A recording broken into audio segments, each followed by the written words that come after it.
if you follow me, I'm going to walk you through this the flat part of this shop. So we talked about the shop earlier on. Now we're going to look at how much work we're going to get done in this 3-bedroom flat above this mixed-use development. So come on through.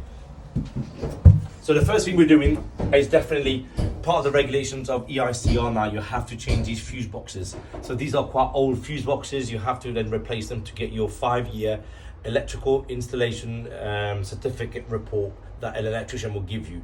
You have to have that legally now as a landlord, and that will last 5 years. So all of these, my electricians are going to come and actually change all of this for here.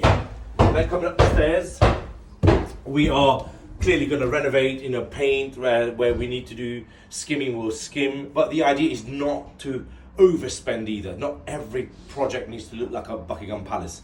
So relatively speaking, if I will plan my renovation based on the rent that I'm going to get. So, and obviously the conditions clearly as to what the property looks like.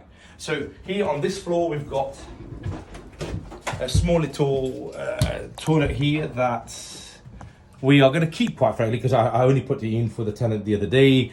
And then we're going to renovate it by painting and then keeping it quite tidy. Put a sink there, there's a missing sink.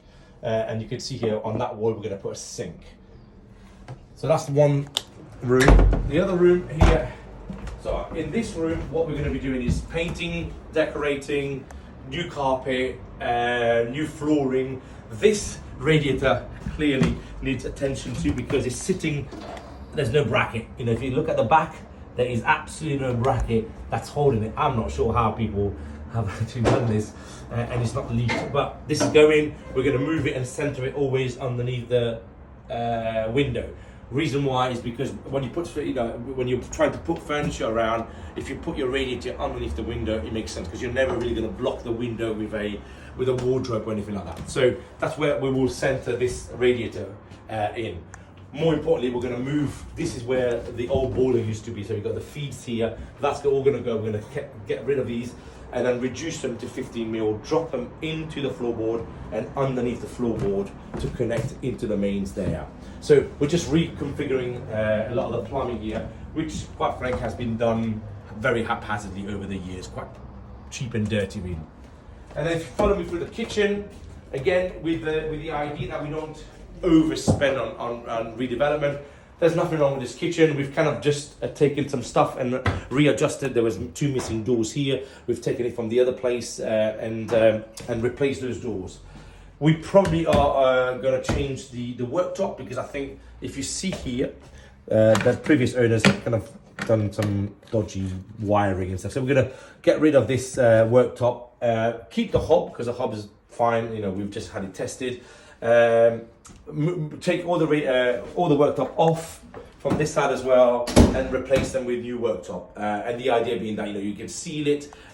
We've got some tiles missing here that has to be put back because every time water splashing is going to rot the place as well. So really we're keeping 90% of this kitchen without having to spend $2.5 grand to replace the kitchen, but we're fixing parts of the kitchen if you like. Boiler wise, we've had it commissioned and tested and gas certified as well. So Worcester Bosch boiler, nothing wrong with it, and absolutely we're going to keep it because to replace that we're looking at £1,500, but we've had it commissioned by British Gas and there's nothing wrong with it. And then this is the open plan living room. Once again, not to overspend here. There's nothing wrong with this place. We're going to paint it, decorate it, and put some new flooring down, and that really will be it. I mean, if you look at the beautiful sash windows here, this is where I'm really looking forward to having this all cleaned up and restored to its former glory of quite nice large windows, and we're not replacing it with UPVC white plastic. So last floor, if you follow me now to the last floor, this is where all the bedrooms and one bathroom is. There we go.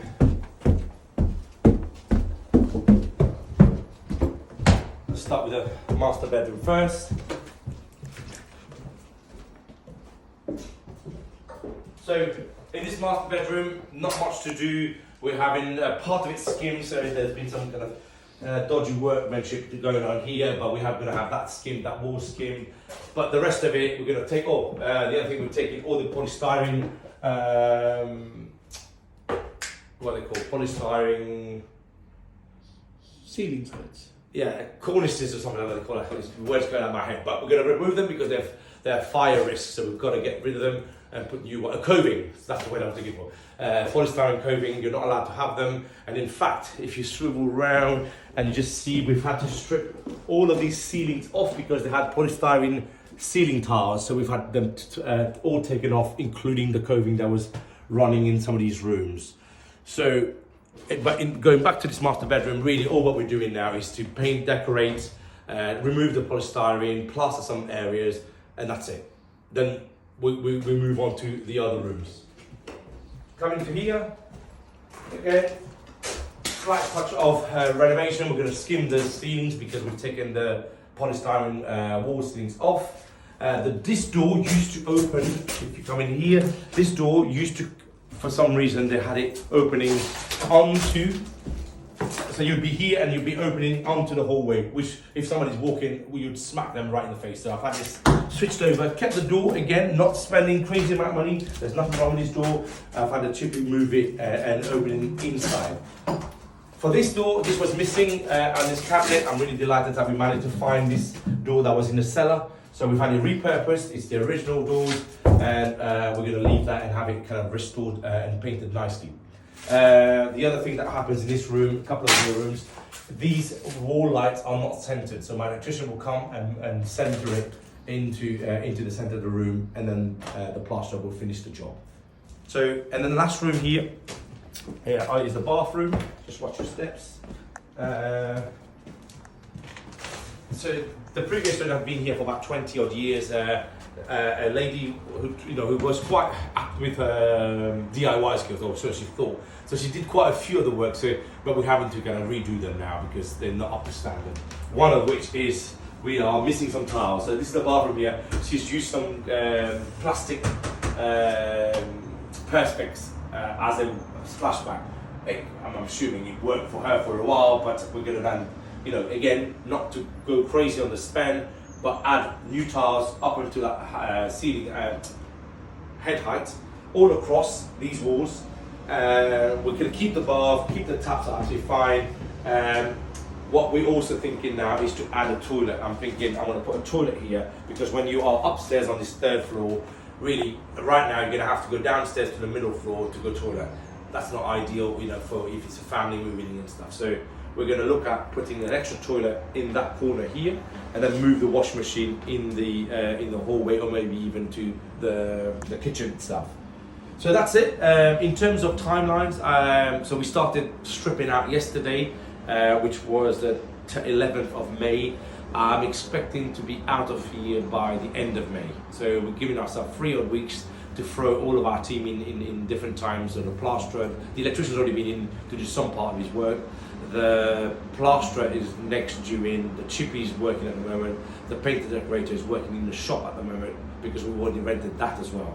So again, we're trying to do, I do a lot of things in tandem, so we're not waiting for one trade to finish to go to the next trade, otherwise a 3-week timeline becomes a 3 months timeline. And more importantly, we've got other projects to jump on from there as well. So I'll keep you posted on as we develop this project, and I'll put it in another video. Thanks for watching.